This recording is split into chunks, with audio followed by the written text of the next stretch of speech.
સુરત શહેરની લિંબાયત પોલીસની કડક કાર્યવાહી। કાયદામાં રહેશો તો ફાયદામાં રહેશો।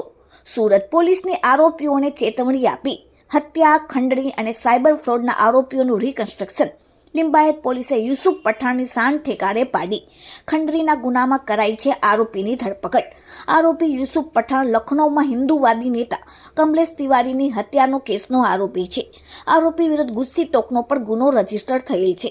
હાલ વેલ્ડિંગના વેપારી પાસે ખંડણી માંગવાના આરોપસર ધરપકડ કરવામાં આવી। ક્રેટા કાર અને નાણાં પડાવ્યાનો આરોપ, જે કેસમાં આરોપીની ધરપકડ કરવામાં આવી।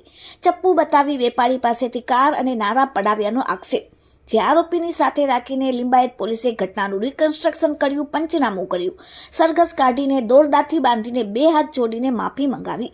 આરોપી યુસુફ પઠાણ માથાભારે તરીકેની છાપ ધરાવે છે, જ્યાં જાહેરમાં ઘટના સ્થળે લઈને પોલીસે શાન ઠેકાણે પાડી। આરોપીનું સરઘસ કાઢીને પોલીસે કાયદાનું ભાન કરાવ્યું।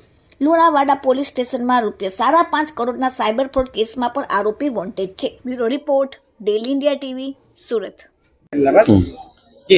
લિંબાયતના ખાનપુરા ખાતે યુસુફ પઠાણ નામના વ્યક્તિએ અગાઉ પણ જે કમલેશ તિવારી નામના હિન્દુ નેતાના મર્ડરમાં પણ આરોપી હતો। યુપી ખાતે તેમણે મર્ડરમાં ગુનામાં સહઆરોપી હતો, જેમણે આપણે લિંબાયતના ખાનપુરા ખાતે ફરિયાદીશ્રીની ક્રેટા કાર હતી, જેને ચપ્પુની અણી ઉપર લઈ અને તેમને ખંડણીનો ગુનો દાખલ કરાવેલ છે, જે ગુનાવાળી જગ્યાએ લાવીને આરોપીને રિકન્સ્ટ્રક્શન પંચનામું કરવામાં ચાલુ છે।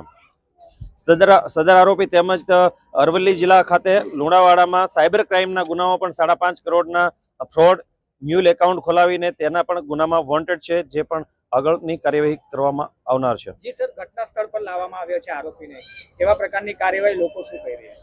લોકોને લોકાભિમુખ સરકારના કારણે નાયબ મુખ્યમંત્રી શ્રી તેમજ ગૃહમંત્રી શ્રી હર્ષ સંઘવી સાહેબની સૂચના મુજબ તેમજ મહેરબાન પોલીસ કમિશનર શ્રી અનુપમસિંહ ગેહલોત સાહેબની સૂચના મુજબ કોઈ પણ ચમરબંધી હોય, કોઈ પણ ને છોડવામાં આવશે નહીં। જો કાયદામાં રહેશો તો ફાયદામાં રહેશો। તમામ નાગરિકને અપીલ છે કે કોઈ પણ 2 નંબરના અથવા તો ખોટા કોઈ ક્રાઇમ કરે નહીં, નહીંતર તમામનો અંજામ આ જ આવશે।